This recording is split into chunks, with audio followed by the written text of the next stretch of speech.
జగ్గంపేట మండలం రామవరం ప్రభుత్వ భూముల్లో దొంగలు పడ్డారు. సుమారు 5 టన్నుల సుద్దను శుక్రవారం సాయంత్రం జేసీపీ ద్వారా లోడ్ చేసుకునే లారీల్లో తరలించుకుపోయారు. లారీలు రామవరం సెంటర్లో సీసీ కెమెరాలు రికార్డ్ అయ్యాయి. వారిపైన చర్యలు తీసుకోవాలని జగ్గంపేట అధికారులకు ఫిర్యాదు చేసిన మేక వీరబాబు. ఎవరైతే ఆ శుద్ధం తరలించుకెళ్ళిపోయారో, శుద్ధ అనేది డబ్బులు బంగారం కాదు, జేబులో పెట్టుకుపోవటానికి అవి భారీ వాహనాల ద్వారా జేసీపీల ద్వారా లోడ్ చేసుకుని రావడం జరిగింది. మరి మన జగ్గంపేటలో ఉన్నటువంటి ప్రజెంట్ ఉన్నటువంటి ఎంఆర్ఓ గారికి నిన్న నేను కలిసి దానిపైన జరిగిన విధానం అంతా తెలియజేసి అప్పుడు సాక్ష్యాలు చూపించి పూర్తిగా దానిపైన నేను ఆయనకు ఒక అర్జీ ఇవ్వడం జరిగింది. ప్రభుత్వం ఆస్తులు ఇవి ప్రభుత్వం కాపాడాలని చెప్పేసి నేను చెప్పడం జరిగింది. ఎందుకంటే పెద్ద పెద్ద లారీలతోనే జేసీపీతో తరలించుకెళ్ళారు కాబట్టి అది రామవరం సెంటర్లో ఉన్నటువంటి సీసీ కెమెరాల ద్వారా ఏ వాహనాల్లో తరలించుకెళ్ళారు అనేది ఖచ్చితంగా ఎవిడెన్స్ దొరుకుతుంది. కాబట్టి తక్షణమే వారిపై చర్యలు తీసుకొని మరొకసారి ఇలాంటి తప్పు ఎవరూ చేయకుండా వాళ్ళని కఠినంగా శిక్షించాలని వీడియో ద్వారా కోరుకుంటూ, మరి ఇక్కడ మన జగ్గంపేట పరిసర ప్రాంతంలో అమూల్యమైన సైనక్లే ఉంది, చాలా క్వాలిటీ. ఈ సైనక్లే అనేది చాలా ఇరవైన సైనక్లే, ఇది చాలా ధర ఉంది మార్కెట్లో. కాబట్టి దీని మీద ఇలా దుర్మార్గంగా తరలించుకుపోతున్నారు. మన జగ్గంపేట పరిసర ప్రాంతంలో సుమారు 7-8 బ్యాటరీలు మాత్రమే ఉన్నాయి. మన డిపార్ట్మెంట్ వారు కూడా చాలా అనుభవం గల వ్యక్తులు ఉన్నారు. కాబట్టి ఇక్కడ పోలీసు వారు కానీ అధికారి ఈరోజు మళ్ళీ ఈ వీడియో ద్వారా మీ ముందుకు రావడం జరుగుతుంది. మిత్రులారా, కాకినాడ జిల్లా జగ్గంపేట మండలం రామవరం గ్రామ పంచాయతీ పరిమితిలో గల 107, 109 సర్వే నెంబర్లు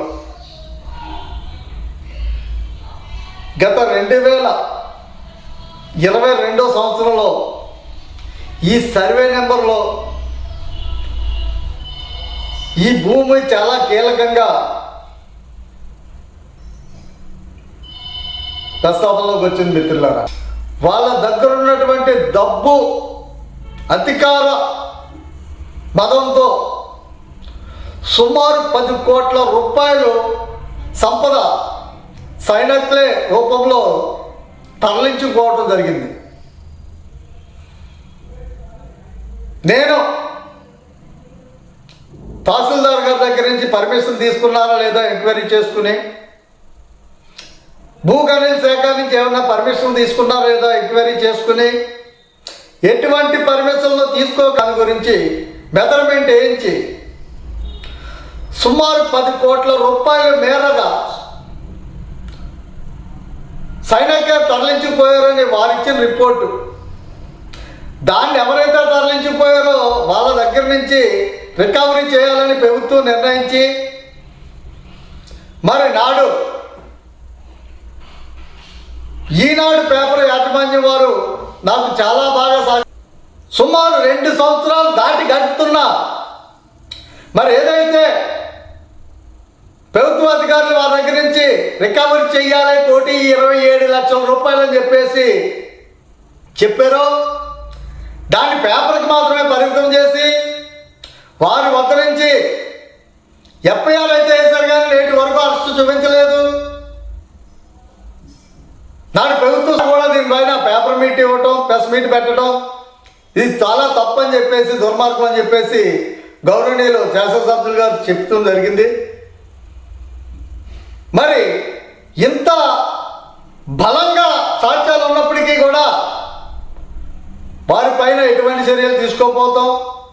మరి మొన్న శుక్రవారం సాయంత్రం 5 గంటల సమయంలో సుమారు 500 టన్నులు సైనక్లే సుత్త ఆ రోజు ఎవరైతే తరలించిపోతున్నారో పక్కన స్టాక్ వేసుకున్న దాన్నే ప్రభుత్వాలు సీజ్ చేయడం జరిగింది. అది సీజ్ చేసి రెవెన్యూ వారు రామవరం విఆర్ఓ అప్పచెప్పడం జరిగింది, మీ పర్యవేక్షణలో దాన్ని భద్రపరచండి అని. కానీ నేడు మొన్న శుక్రవారం వ్యక్తులను తరలించుకుపోవటం, దొంగతనం చేసుకుని పోవటం జరిగింది. 500 టన్నుల శుద్ధ జేసీబీలు తీసుకెళ్ళి లారీలు తీసుకుని వెళ్ళి మరి ఎటువంటి పర్మిషన్ లేక